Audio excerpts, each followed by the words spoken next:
Hola, muy buenas, bienvenidas, bienvenidos a este quinto y último vídeo de la serie explicando Bitcoin y quería concluir hablando un poco de los riesgos a los que se enfrenta Bitcoin, ¿verdad?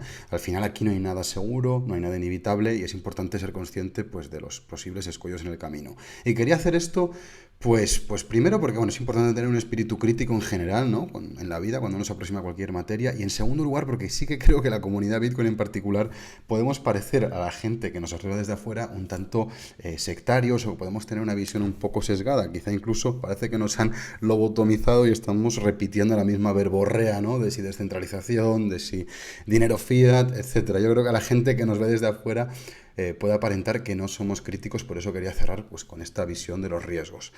Obviamente que si has visto los vídeos anteriores que puedes encontrar en la descripción, espero que no sea tu caso, espero que entiendas ya cuál es la propuesta de valor de Bitcoin y por qué es tan revolucionario y si realmente no lo ves así, pues te animo a que comentes y que me digas por qué, porque quiero saber cuáles son los puntos de vista alternativos, siempre me interesa tener pues, poner en duda un poco mis creencias, ¿no? Entonces, entrando ya en materia, ¿cuáles son los principales riesgos que bajo mi punto de vista existen con Bitcoin? Pues son cuatro. Por una parte, la prohibición estatal. En segundo lugar, que tenga demasiada volatilidad para ser dinero. Tercer lugar, que no haya suficiente uso para garantizar su seguridad. Y por último, que haya un monopolio o un oligopolio de la minería o de la validación de transacciones. Entonces, entrando a la primera de ellas, pues la prohibición estatal, si habéis visto los vídeos anteriores, yo creo que ya tenéis una idea de por qué no parece muy probable, ¿no? A mí me parece realmente totalmente improbable. En primer lugar, pues porque Bitcoin es un software descentralizado que no se encuentra alojado en un servidor central. Ergo, si un Estado decide prohibirlo, lo puede hacer de jure, pero de facto es muy difícil que lo implemente, esa prohibición. Es un poco como el tema de las drogas, ¿no? Que tú puedes decir, bueno, no, os voy a prohibir utilizar esta sustancia o esta otra, pero al final la gente las sigue consumiendo y el Estado no puede hacer mucho para implementarlo. Entonces, yo creo que los estados saben que lo mismo ocurriría con Bitcoin y dudo mucho que ni siquiera intenten prohibirlo. De hecho, es lo que vemos, ¿no? Realmente vemos que se está creando una jurisprudencia muy favorable hacia Bitcoin, que se aprueban derivados financieros como futuros opciones. Hay muchas empresas que están saliendo a bolsas, como empresas de pagos, empresas de minería, etcétera. Hay auditoras como las Big Four que están recomendando a empresas, ayudando a empresas a pasar parte de su saldo de tesorería a Bitcoin. Hay muchísimos ETFs que son vehículos de inversión que invierten en una pluralidad de empresas de Bitcoin, como son mineras, etcétera. Entonces, realmente se está creando un entorno regulatorio pues, muy favorable hacia Bitcoin que apunta a la dirección opuesta a la prohibición. Por eso creo que es muy poco probable que haya tal prohibición. En segundo lugar, pues que Bitcoin sea demasiado volátil para ser dinero. Es evidente que a día de hoy Bitcoin es volátil. De hecho, aquí tenemos la gráfica histórica de la volatilidad de Bitcoin. Vemos que empezó con unos niveles muy altos en 2012 y fue disminuyendo en 2016 y ahora ha vuelto a aumentar un tanto, ¿no? Realmente no se aprecia una tendencia muy fuerte hacia la baja de la volatilidad y eso a muchas personas, sobre todo economistas mainstream, les preocupa. Creen que nunca va a ser dinero porque siempre va a tener un poder de compra, un poder adquisitivo demasiado variable, demasiado volátil. Entonces, ¿por qué creo yo que realmente esto no es una preocupación demasiado prominente en mi mapa mental? Pues por varios motivos, ¿no? Yo creo que la volatilidad sí que va a bajar con el tiempo, es simplemente una cuestión de que haya un consenso sobre el valor de Bitcoin. Y esto es un proceso de mercado, es un proceso de mercado que lleva tiempo. Al final hemos visto a través de esta serie de vídeos como Bitcoin es un activo enormemente singular, es el único activo que realmente es resistente a la censura y que tiene esa función de oferta predefinida. Entonces, el mercado realmente tiene dificultades para determinar su valor y por eso vemos esta volatilidad. Además, tenemos la educación de la gente, que la gente pues tiene que entender qué es Bitcoin y por qué tiene tanto valor y por qué le interesa aprender más sobre ello. Y por otra parte, el tema de la seguridad regulatoria, que es verdad que hay muchas naciones que todavía mantienen una postura bastante ambigua hacia Bitcoin. Entonces, por estos tres factores, yo sí que creo que con el tiempo, y esto va a ser un proceso, la volatilidad va a disminuir y el poder de compra de Bitcoin va a estabilizarse, aunque no del todo. En este mundo no hay nada estable, pero creo que se estabilizará lo suficiente como para usarse como dinero. Y si queréis profundizar más en este tema, yo creo que la persona de habla hispana que mejor lo trata es Nicolás Kachanowski. Tenéis un vídeo de él aquí en YouTube que habla precisamente de este tema y lo podéis encontrar y os animo a que lo veáis si queréis entrar en un debate pues, más de teoría monetaria. En tercer lugar, el tercer riesgo, que las transacciones sean insuficientes para proteger la red. Hemos visto que Bitcoin está protegido, o mejor dicho, la resistencia a la censura de Bitcoin está protegida por una red de mineros que consumen electricidad. Tienen un consumo de electricidad y son recompensados con nuevos Bitcoins y con comisiones de transacción. Pero ¿qué es lo que ocurre con el tiempo? Que la recompensa de Bitcoin se va disminuyendo, porque hemos dicho que Bitcoin tiene una inflación que se reduce cada 4 años. Esto lo vimos en el segundo vídeo, cómo funciona Bitcoin. Entonces, Para que la recompensa se mantenga estable, si los nuevos bitcoins van bajando, es importante que las comisiones de transacción aumenten, que Bitcoin se use más y que la gente esté dispuesta a pagar más por ellas.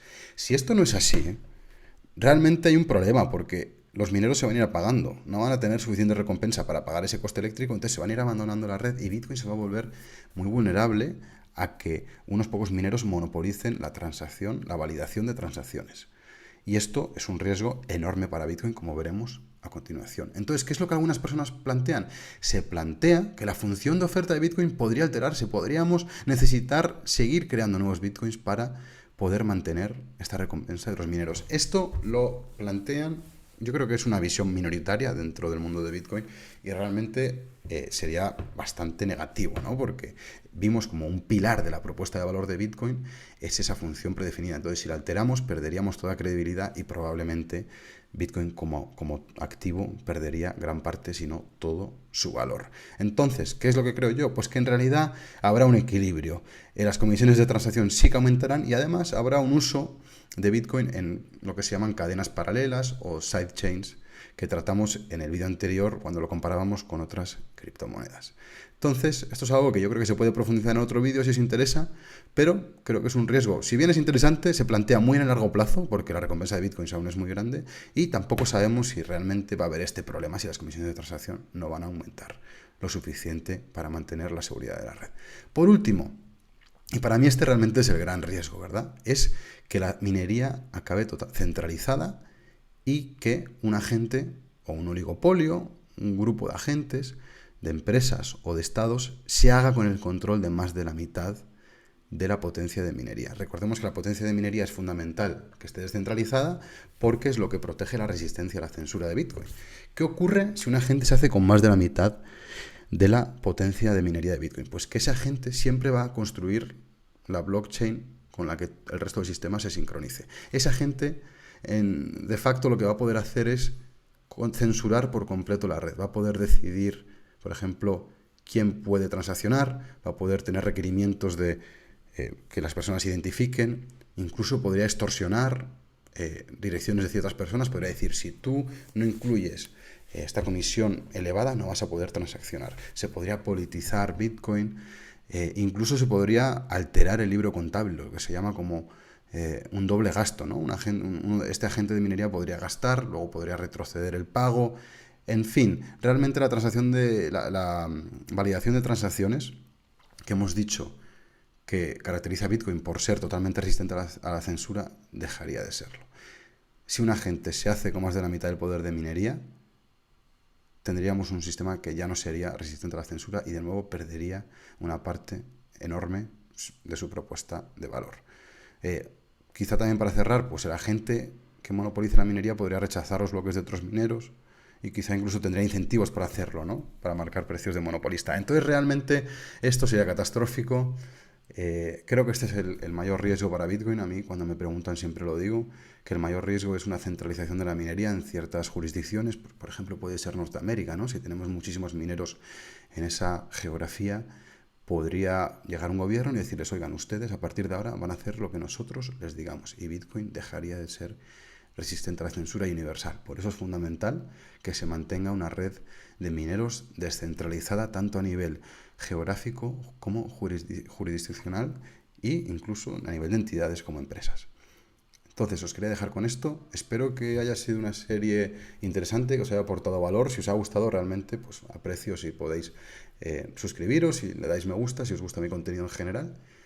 Y nos vemos en próximos vídeos donde podré un poco desarrollar algunos de los temas que hemos introducido en este vídeo y en vídeos anteriores. Os mando un abrazo y hasta la próxima.